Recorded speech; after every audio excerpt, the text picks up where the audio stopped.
आपत्ति मंगाते हो, उन आपत्तियों का करते क्या हो यार? गंगा में बहा देते हो कि किसी संग्रहालय में रखते हो? देश के कोने कोने से यहाँ पढ़ने आया है, एक उम्मीदें लेकर एक कमरे में पैक होकर बंद होता है, और जब एग्जाम होती है तो कभी पेपर लीक होती है, सेंटर से आते ही रास्ते में पेपर लीक हो गया। लेकिन जब ये आए तो वो भी पेपर इसी तरह आउट हुआ था जैसे 23 वाला आउट हुआ है। जब वो लागू हुआ तो वो पेपर आउट हुआ, फिर कैंसिल हुआ, कोर्ट में गया, फिर इन्होंने आकर के उसको कैंसिल कर दिया। सारे स्टूडेंट जो है वो इकट्ठे हो चुके हैं और ये सभी नाराज हैं आयोग से। सीट छोड़ गद्दी छोड़, सीट छोड़ गद्दी छोड़, गद्दी छोड़, गद्दी छोड़, सीट छोड़ गद्दी छोड़, गद्दी छोड़, सीट छोड़ गद्दी छोड़, गद्दी छोड़, गद्दी छोड़। संजय सिंह ने इस्तीफा दो, इस्तीफा दो, इस्तीफा दो, सीट छोड़ गद्दी छोड़, गद्दी छोड़, गद्दी छोड़। युवाओं के साथ अन्याय करना बंद कर, बंद कर। भ्रष्टाचार बंद करो, बंद करो, बंद करो, भ्रष्टाचार बंद करो, बंद करो, बंद करो। आंसर की जारी करो, न्याय दो, न्याय दो, नारा लगाओ, न्याय दो, न्याय दो। युद्ध नहीं अवरण होगा, संघर्ष बड़ा भीषण होगा, युद्ध नहीं अवरण होगा, युद्ध नहीं अवरण होगा, बड़ा भीषण होगा, युद्ध नहीं अवरण होगा, संघर्ष बड़ा भीषण होगा। छात्र एकता जिंदाबाद, जिंदाबाद, जिंदाबाद, छात्र एकता जिंदाबाद। अरे यारो छात्रों को न्याय दो, न्याय दो। कैटेगरी कट ऑफ जारी करो, जारी करो, फाइनल आंसर की जारी करो, जारी करो। सीटों की हेरा फेरी बंद करो, बंद करो, बंद करो, सीटों की हेरा फेरी बंद करो, बंद करो, बंद करो। लूट आयोग नहीं चलेगा, नहीं चलेगा, नहीं चलेगा, लूट आयोग नहीं चलेगा, नहीं चलेगा, लूट तंत्र नहीं चलेगा, लूट तंत्र नहीं चलेगा, नहीं चलेगा। आप लोग इतने आक्रोश में क्यों हैं? लूट तंत्र ने आज छात्रों की, जो देश का युवा भविष्य होता है राष्ट्र का, उस राष्ट्र के युवा की कमर की रीढ़ तोड़ दिया है। आए दिन ये पेपर जो हुआ था आरओ का, वो पेपर है जो ऑलरेडी पेपर लीक हो गया था, दोबारा 1 साल के बाद पेपर हुआ है, और फिर वो पेपर आज इस तरीके से आंसर की तक इन्होंने नहीं जारी किया। और वो बच्चे आप सोच कर देखो कि जो एक सपने लेकर बैठे हुए थे इंतजार में, क्योंकि पहले ही इसका लीक हुआ था पेपर, उम्मीद थी कि अब अच्छे से पेपर साफ सुथरा से हो जाएगा, लेकिन इसमें पता ही नहीं है, कमीशन को छोड़कर भगवान को भी नहीं पता कि किसका कितने नंबर है। किसी का 150 नंबर आने पर भी नहीं हुआ है, किसी का 130 नंबर पर भी, जो खुद से मिला है, लेकिन आंसर की उन्होंने जारी नहीं किया है। तो हर एक युवा का, हर एक छात्र का यह मौलिक अधिकार है कि वो अपने, जिस तरीके से हम ड्यूटीज को निभाते हैं, कि हम पेपर देने गए, तैयारी की है पूरे साल, मानसिक उस तरीके से अपने मेंटल माइंड को रखकर आप इमेजिन करके सोच सकते हो। आप लोग भी लोकतंत्र के चौथा स्तंभ में, ये युवा है, छात्र है, देश के कोने कोने से यहाँ पढ़ने आया है, एक उम्मीदें लेकर एक कमरे में पैक होकर बंद होता है, और जब एग्जाम होती है तो कभी पेपर लीक होती है, सेंटर से आते ही रास्ते में पेपर लीक हो गया, और जब पेपर सही से कभी करवा भी ली जाती है तो पता चलता है कि आंसर की तक जारी नहीं किया, अंदर से ही सारी सेटिंग हो जाती है। और क्या लगता है आनंद मिश्रा जी, आपको क्या लगता है जो इतना हाई कट ऑफ जा रहा है? अक्टूबर 2023 का ये नोटिफिकेशन है, परीक्षा होती है 11 फरवरी 2024 में, परीक्षा लीक हो जाती है, पुनः परीक्षा साल भर के बाद होती है। ठीक उसके 2 महीना पहले यूपीपीसीएस प्रीलिम्स का रिजल्ट आया था, उस रिजल्ट में भी यही विसंगतियां थी। बहरी सरकार, गूंगा आयोग और उदासीन न्यायपालिका। न्यायपालिका जाके कमीशन का अध्यक्ष सरकार की गोद में बैठा है, और न्यायपालिका के भी लोग इस समय चाय कप एक टेबल पे बैठ के एक साथ लड़ रही है, एक साथ चाय पी रहे हैं। सुनिए, छात्रों के मुद्दों को समझने वाला कोई नहीं है। उस समय भी हमने मुद्दा उठाया था, अभी भी मुद्दा उठा रहे हैं कि जब पीसीएस का रिजल्ट आया था, एससी कैटेगरी के लड़के का 129 पे नहीं हो रहा है, 130 पे जनरल कैटेगरी के लड़के का हो जा रहा है, 134 जनरल का नहीं हो रहा है, 142 ओबीसी का नहीं हो रहा है, 131 जनरल का हो जा रहा है, 133 एससी का नहीं हो रहा है, महिला 132 एससी का नहीं हो रहा है, महिला ओबीसी 134 का नहीं हो रहा है, जनरल महिला 139 का नहीं हो रहा है, जनरल महिला 129 का हो जा रहा है। तो ये कौन सा हेरफेर है? मंचों से सीधी मांग ली जा रही है कि मेरे शिक्षकों बनाओ। वीडियो वायरल हुई थी, आप सब लोग जानते हैं, तभी तो मैंने कहा था कि उत्तर प्रदेश अब तो संत आयोग हो रहा है, अब संत साधु संतों के लिए एक सीट चाहिए दक्षिणा में। तो यहाँ जो पढ़ने वाले लड़के हैं, जो 10-20 हजार रुपये महीने खर्च करके पढ़ रहे हैं, लाइब्रेरी में पढ़ रहे हैं, कमरों में बैठ के पढ़ रहे हैं, उनके लिए फिर नौकरी का क्या है? तो इसीलिए मैं कह रहा हूँ कि सीटों का बंटवारा बंद करो। सीटों का बंटवारा तो उसी समय हो गया था जब पेपर लीक था, अब वो तो लीपापोती की जा रही है ना। 6000 का रिजल्ट है, अप्रत्याशित मेरिट, अप्रत्याशित मेरिट। वही तो मैं कह रहा हूँ। एक चीज और है, परीक्षा होती है, उसके बाद आप उत्तर कुंजी जारी करते हो, उत्तर कुंजी के संदेह के आधार पर आप आपत्ति मंगाते हो, उन आपत्तियों का करते क्या हो यार? गंगा में बहा देते हो कि किसी संग्रहालय में रखते हो? आपत्तियों का निस्तारण कैसे होगा? किस तरीके से हमें पता चलेगा कि मेरा साथी जो 130 पे हुआ है और मैं 130 पे नहीं हो पाया हूं, तो आखिर क्या दिक्कत है? जो प्रश्न डिलीट कर रहे हो उसको कैसे साक्ष्य देंगे?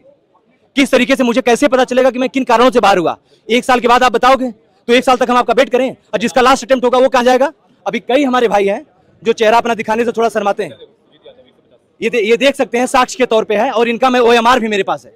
सुजीत जी हैं, 150 स्कोर इनका है, पीटी फेल है, ये देवरिया के हैं, इनका भी एडमिट कार्ड भी मैं आप लोगों को सेंड कर देता हूं। आप चलाइए, कमीशन इनकी जांच करके बताए, दम है तो उत्तर दे, सरकार उत्तर दे, जो बहरी सरकार उत्तर प्रदेश में बैठी वो सरकार दे, न्यायपालिका के लोग दे, न्यायपालिका के लोग तो सुनवाई करने से इनकार कर दे रहे हैं। डेट पे डेट मिल रही है। उत्तर प्रदेश प्री का रिजल्ट अभी फाइनल नहीं हुआ था, आनंद फानन में उन्होंने मेंस करवा दिया और अगली सुनवाई की तारीख दिया है, मेंस के बाद दिया। आरओ की परीक्षा करवा ली, रिजल्ट दे दिया। हम ही सब भोगेंगे, हर बार छात्र ही पीसेगा। तो ध्यान रखिए कि जो श्रीलंका में हुआ, आखिर क्यों श्रीलंका में युवा सड़क पे उतरा, क्यों बांग्लादेश में युवा सड़क पे उतरा, क्यों नेपाल में युवा सड़क पे उतरा। कहीं ऐसा ना हो कि उत्तर प्रदेश से वो लहर शुरू हो और युवा सड़क पे उतरे और संसद से लेके विधानसभा से लेके सब मटिया मेट हो जाए। तो जो इज्जत बनी बनाई है, सरकार से निवेदन है, कमीशन से निवेदन तत्काल प्रभाव से निस्तारण करें, नहीं तो ये चिंगारी मुखर्जी नगर निकली है, प्रयागराज की धरती पे जाएंगे और जो नहीं होना था वो सब होके रहेगा। बड़ा आंदोलन, क्या फिर से बड़ा आंदोलन हो सकता है? बड़ा आंदोलन हो नहीं सकता, होगा। अगर यही चलता रहा, यही आप पारदर्शिता, निष्पक्षता, तमाम जवाबदेही, यही कमीशन की तो नीति निर्धारित की गई है ना, यही कार्य पद्धति निर्धारित की गई है ना।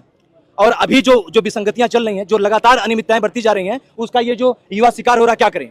हर बार एक अटेम्प्ट और एक साल उम्र कम होती है। हमेशा पढ़ा लिखा छात्र ही सड़क पे उतरे, आंदोलन करना सिखा दिया, सड़कों पे आंदोलन जीवी बना दिया हमको। हर बार आंदोलन करना, विज्ञप्ति के लिए आंदोलन करना, परीक्षा के लिए आंदोलन करना, रिजल्ट निकालने के लिए आंदोलन करना, उसके बाद रिजल्ट पुनः संशोधन करने के लिए, पेपर लीक के लिए हर बार आंदोलन करें। और आप बैठ के जो अशिक्षित, जो अनपढ़ हैं, जाहिल गंवार बैठ के हमारे भविष्य का निर्धारण करें। देखेंगे यहाँ पे जो बहुत सारे छात्र हैं वो इकट्ठे हैं, काफी रोष में। इधर आप देखेंगे बहुत सारी स्टूडेंट हैं। आपका क्या नाम है? आपका क्या नाम है? आपका कौन सा अटेम्प्ट था ये? मेरा ये 5वां अटेम्प्ट। आप लोग बहुत रोष में हैं, आखिर क्यों? इसलिए क्योंकि परीक्षा, ये पहली बात तो ये परीक्षा पहले हुई, वो पेपर आउट हुआ, बिल्कुल उसको निरस्त किया गया, दोबारा परीक्षा कराई गई। लेकिन समस्या जस की तस बनी, मैटर है पूरी तरीके से पारदर्शिता का। परीक्षा होती है, परीक्षा के बाद में जो जनरल मानक है, ऐसा नहीं कि हम नहीं मांग कर रहे। बिहार आयोग में इस बात की व्यवस्था है कि आंसर जब रिजल्ट जारी किया जाता है उसी के साथ में वो मार्कशीट अपलोड की जाती है, कट ऑफ बताए जाते हैं। यहाँ पर ऐसा कुछ नहीं होता। यहाँ पर फाइनल रिजल्ट होने के बाद में 6 महीने बाद उसके बाद आपको बताया जाएगा कि इस परीक्षा में आपको कितने अंक मिले। ये सभी का इसमें पता ही नहीं चलता उन्होंने कितने सवाल बदले, और उसके बाद में उन जो भी कट ऑफ है वो क्या हुई। पिछले जो यूपी पीसीएस 2024 हुआ उसमें 86 प्रश्नों पर आपत्ति आई। उन आपत्तियों का निस्तारण किस तरीके से किया गया और एक मनमाफिक तरीके से, एक मनमाने तरीके से ये क्वेश्चंस के आंसर्स में बदलाव करते हैं। परीक्षा इस समय 146 से 147 नंबर तक लड़कों के आते हैं, लेकिन फाइनली वो सेलेक्ट नहीं होते क्योंकि आंसर की बदल दी जाती है। आंसर की आप कैसे बदल सकते हैं बिना हमको बताए?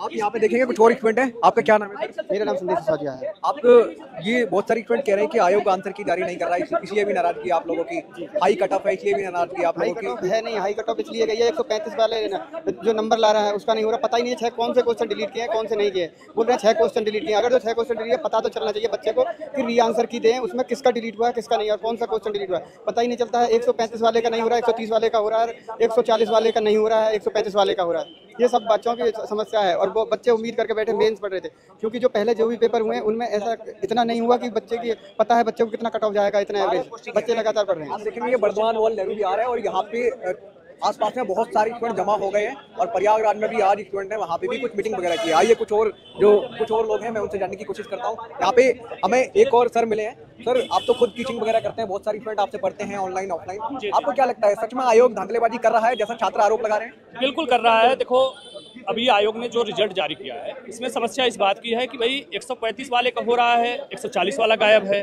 फिर 150 तक स्कोर वाला नहीं हुआ है। तो एक्चुअल मेरिट क्या गई है, कट ऑफ क्या गई है, ये एक स्टूडेंट के जानने का मूल अधिकार है।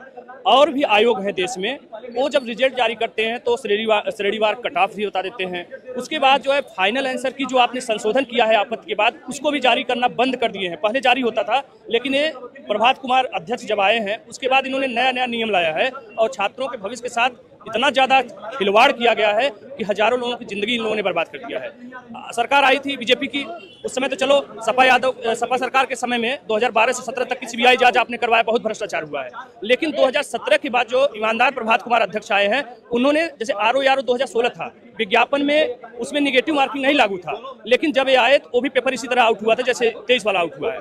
जब वो लागू हुआ तो वो पेपर आउट हुआ, फिर कैंसिल हुआ, कोर्ट में गया, फिर इन्होंने आकर के उसको कैंसिल कर दिया। विज्ञापन में कहीं भी माइनस मार्किंग नहीं था, लेकिन प्रभात कुमार ने फिर से माइनस मार्किंग लागू किया। आखिर इसके पीछे क्या उद्देश्य था? जबकि माननीय हाई कोर्ट और सुप्रीम कोर्ट ने बार बार कहा है कि बीच में खेल के नियम नहीं बदले जाते हैं, यानी विज्ञापन में आप छेड़छाड़ नहीं कर सकते हो। तो इसके पीछे इन्होंने खिलवाड़ किया। 2018 में स्केलिंग लागू कर दिया। तो तमाम तरह की समस्याएं हैं, और वो समस्याएं आज भी संजय श्रीनेत के समय में भी बरकरार बनी हुई हैं, और आयोग पटरी पे कभी आ ही नहीं पा रहा है। पिछले 12-15 सालों से लगातार भ्रष्टाचार जारी है। इसके अलावा कुछ और स्टूडेंट यहाँ पे हैं, यहाँ पे कुछ और स्टूडेंट हैं, मैं उनसे जानने की कोशिश करता हूँ। अविनाश जी, आपको क्या लगता है? आप खुद एग्जाम देने गए थे बस में बैठ के, आपका सेंटर भी कहीं दूर गया था, इस तरीके की गड़बड़ियाँ हो रही हैं, छात्र नाराज हैं आंसर की को लेकर के, कटअप को लेकर के, आप क्या कहना चाहते हैं? मैं सिंपल सा ये कहना चाहता हूँ, कुछ कहना ही नहीं चाहता। कुछ कहना ही नहीं चाहते? गूंगी बहरी अंधी सरकार को क्या फायदा? कहते कहते थक गए। 2 साल पहले भी आंदोलन किया था, आज भी वही आंदोलन कर रहे हैं। कोई मतलब नहीं है। केवल और केवल ये अपर कास्ट के लोगों को अधिकतर ले रहे हैं, जो मुझे समझ में आ रहा है। इनका ना कटऑफ की मेरिट समझ में आ रही है कि 125 जा रहा है, कि 129 जा रहा है, 140, ना ये सच्चाई दे रहे हैं। कभी राम भद्राचार्य जी कह देते हैं कि हमारे 2 आदमियों को जाना चाहिए, कभी कोई विधायक सांसद कहता है कि हमारे तो हो ही जाएगा। 2 सालों से परीक्षा अटकी थी, तो कहीं ना कहीं कह सकते हैं कि जितने विधायक नहीं उससे ज़्यादा कम सीटें हैं, तो घोटाला निश्चित है। बस ये है कि हम जैसे जनता या हम जैसे स्टूडेंट पीस रहे हैं, पैसा देते हैं, न्याय की बातें करते हैं, पर वो न्याय कोर्ट के रास्ते जाता है, पर कोर्ट भी कहीं ना कहीं सरकार के ही पीछे लगी हुई है। तो मैं कुछ कहना ही नहीं चाहता, क्योंकि कहीं ना कहीं कोर्ट का मानना करना हो जाएगा, क्योंकि जब कोर्ट ही नहीं साथ दे रही है, सर देश की संसद ही उसके खिलाफ है, तो मैं कह के क्या करूँगा? आप देखेंगे यहाँ पे